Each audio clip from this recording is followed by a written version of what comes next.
తెలంగాణకు మిత్రుడు కాదు. ఆనాడు 2014లో ఆంధ్రప్రదేశ్ పునర్విభజన చట్టంలోనే సీట్లు పెంచుదామనే ఆలోచన ఆ చట్టంలోనే ఉన్నది. కానీ ఆ చట్టాన్ని తుంగలో దొక్కిందే భారతీయ జనతా పార్టీ. మళ్ళీ ఈ రోజు సీట్ల పెంపు పేరు మీద మళ్ళీ కొత్త డ్రామా చేస్తూ మహిళా రిజర్వేషన్ అని చెప్పి తీసుకొస్తా ఉన్నారు. మహిళా రిజర్వేషన్ కు మేము అనుకూలమే. మహిళా రిజర్వేషన్ ఖచ్చితంగా సమర్థించిందే కేసీఆర్ గారు, మన పార్టీ. శాసనసభలో శాసన మండలిలో తీర్మానం చేసి కేసీఆర్ గారి నాయకత్వంలో మహిళలకు ఖచ్చితంగా చట్టసభల్లో 33% ఇయ్యాల్సిందే. మేము ఇక్కడ మార్కెట్ కమిటీలో ఇచ్చినాం, స్థానిక సంస్థల్లో 50% ఇచ్చినాం, మీరెందుకు ఇయ్యరు అని చెప్పి శాసనసభలో శాసన మండలిలో తీర్మానం చేసి పంపిందే కేసీఆర్ ప్రభుత్వం, బీఆర్ఎస్ పార్టీ. దాని విషయంలో ఇబ్బంది లేదు. కానీ డీలిమిటేషన్ పేరు మీద దక్షిణాది రాష్ట్రాలకు, తెలంగాణకు, ఆంధ్రకు, తమిళనాడుకు, కర్ణాటకకు, కేరళకు, పాండిచ్చేరికి అన్యాయం చేస్తామంటే మాత్రం ఎట్టి పరిస్థితుల్లో ఊరుకోము. ఎట్టి పరిస్థితుల్లో బీజేపీకి సమర్థన ఇచ్చే ప్రసక్తే లేదు. ఒక్క మాట మాత్రం పక్కా, ఇవాళ 24% వాటా దక్షిణాది రాష్ట్రాలకు పార్లమెంట్ లో ఉన్నది. దాన్ని యథాతథంగా మెయింటైన్ చేయాల్సిందే. లేకపోతే మాత్రం ఎట్టి పరిస్థితుల్లో తిరుగుబాటుకు, పెద్ద ఉద్యమానికి కూడా బీఆర్ఎస్ నాయకత్వం వహిస్తుంది. అవసరమైతే కేసీఆర్ గారే ముందుండి నడిపిస్తారనే మాట కూడా నేను భారతీయ జనతా పార్టీకి, కేంద్ర ప్రభుత్వాన్ని కూడా చెప్తా ఉన్నా. ఇంకొక మాట కూడా గుర్తుపెట్టుకోవాలి మనందరం కూడా. ఇవాళ సందిట్లో సడేమియా లెక్క కాంగ్రెస్ బలహీనమైంది కాబట్టి మాకేమన్నా ఛాన్స్ దొరుకుతుందేమో అని చెప్పి మీ మేడ్చల్లో కూడా మొన్న బీజేపీ ప్రయత్నం చేసింది. కానీ మల్లారెడ్డి గారి నాయకత్వంలో 3 మున్సిపాలిటీలుంటే బ్రహ్మాండమైన విజయం సాధించినందుకు గట్టిగా చప్పట్లతో మేడ్చల్ కార్యకర్తలకు, మల్లారెడ్డి గారికి ప్రత్యేకంగా అభినందనలు కూడా నేను తెలియజేస్తా ఉన్నా. రేపు ఇక్కడ కార్పొరేషన్ ఎలక్షన్లలో కూడా 16 చేసుకున్నా, 20 చేసుకున్నా, 25 చేసుకున్నా, ఎన్ని చేసుకున్నా గెలిచేది ఖచ్చితంగా గులాబీ జెండానే. ఖచ్చితంగా గెలిచేది మళ్ళీ కార్పొరేషన్ మీద ఎగిరేది గులాబీ జెండానే. ఎందుకంటే హైదరాబాద్ ప్రజలు విసిగిపోయి ఉన్నారు. మా నగరానికి ఏమైంది, అన్యాయం అయిపోయింది కాంగ్రెస్ వచ్చినాక అనే బాధలో.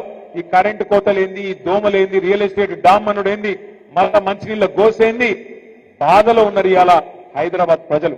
అందుకే దయచేసి నేను ఇక్కడికి వచ్చిన మా నాయకులు, మా సోదరులందరినీ, సోదరిమణులందరినీ కోరుతా ఉన్నా, ఎలక్షన్లు సెప్టెంబర్లోనో అక్టోబర్లో పెడతారట. ఈ లోపల పెడతారు కావచ్చు, ఆగస్టు సెప్టెంబర్లో. సరే, ఇప్పటి నుంచే పనిలో ఉండుంది.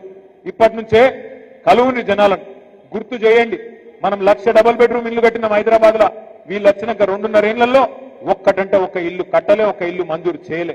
ఒక్క ఇల్లు కట్టకపోగా వేలాది ఇల్లు కూలగొట్టింది. ఈ రోజు కూడా కూలగొడుతూనే ఉన్నారు. గరీబోళ్ల వ్యతిరేక ప్రభుత్వం ఇది, బుల్డోజర్ ప్రభుత్వం ఇది. ఇట్లాంటి ప్రభుత్వాన్ని కొనసాగనిస్తే, వాళ్ళ కార్పొరేషన్లో ఓటేస్తే నీ ఇల్లే కూలగొడతాడని చెప్పాలి. నేను జూబ్లీ హిల్స్ ఎలక్షన్ లో కూడా చెప్పిన, వెంగళరావు నగర్ అని ఒక డివిజన్ ఉంటుంది, ఆడ పోయి చెప్పిన నేను, మీరు కాంగ్రెస్ కోటేస్తే మీ దగ్గరికి బుల్డోజర్లు వస్తాయని చెప్పి.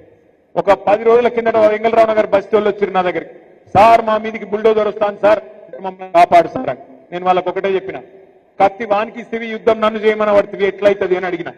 ఓట్లు వానికేస్తేవి జూబ్లీ హిల్స్ ఎలక్షన్ లో, ఇప్పుడు యుద్ధం నన్ను చేయమంటున్నావు, ఆడికెళ్ళి చేయాలి. రేపు మీరు కూడా అదే అడగాలి.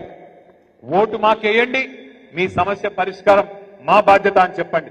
అట్లాగే ఇంకొక విషయం చెప్పండి అందరికీ కూడా, ఓటు అడిగేటప్పుడు ముఖ్యంగా కార్పొరేటర్ ఎన్నికల్లో 2 ఏళ్లలో మళ్ళీ తిరిగి కేసీఆర్ గారు రాబోతున్నాడు, మీకు ఇచ్చే ప్రతి మాట నిలబెట్టుకునే బాధ్యత మాది అనే మాట గట్టిగా చెప్పండి. తప్పకుండా ఇప్పటి నుంచే నిర్విరామంగా ప్రజల్లో ఉండాలని చెప్పి కూడా నేను కోరుతా ఉన్నా. తమ్ముడు మధుకర్ గారు, పోచయ్య గారు, అదేవిధంగా పీర్జాది కూడా మిగతా కార్పొరేటర్లు అందరూ కూడా బ్రహ్మాండంగా పనిచేశారు. వెంకటరెడ్డి గారి నాయకత్వంలో అవార్డులు కూడా గెలుచుకున్నారు మీరు జాతీయ స్థాయిలో. మల్లారెడ్డి గారి నాయకత్వంలో మేడ్చల్ నియోజకవర్గం కూడా బ్రహ్మాండంగా అభివృద్ధి జరిగింది. తను సొంతంగా 60 కోట్ల రూపాయలు పెట్టి మల్లారెడ్డి గారు గ్రామాన కూడా రోడ్లు వేయించిన నాయకుడు మల్లారెడ్డి గారు. కాబట్టి తప్పకుండా మంచి నాయకత్వం ఉంది, పక్కడబందీగా పనిచేసే కార్యకర్తలు ఉన్నారు. అద్భుతంగా కేసీఆర్ గారి ఆశీర్వాదం మీకుంది, విజయం మనదే అనే మాట కూడా మళ్ళొక్కసారి మీకు విజ్ఞప్తి చేస్తూ, ఇంత పెద్ద ఎత్తున పీర్జాదిగూడలో ఈ కార్యక్రమానికి హాజరైన మా సోదరులకి, సోదరిమణులకి ప్రతి ఒక్కరికి పేరు పేరున హృదయపూర్వకంగా నమస్కారాలు. జై తెలంగాణ.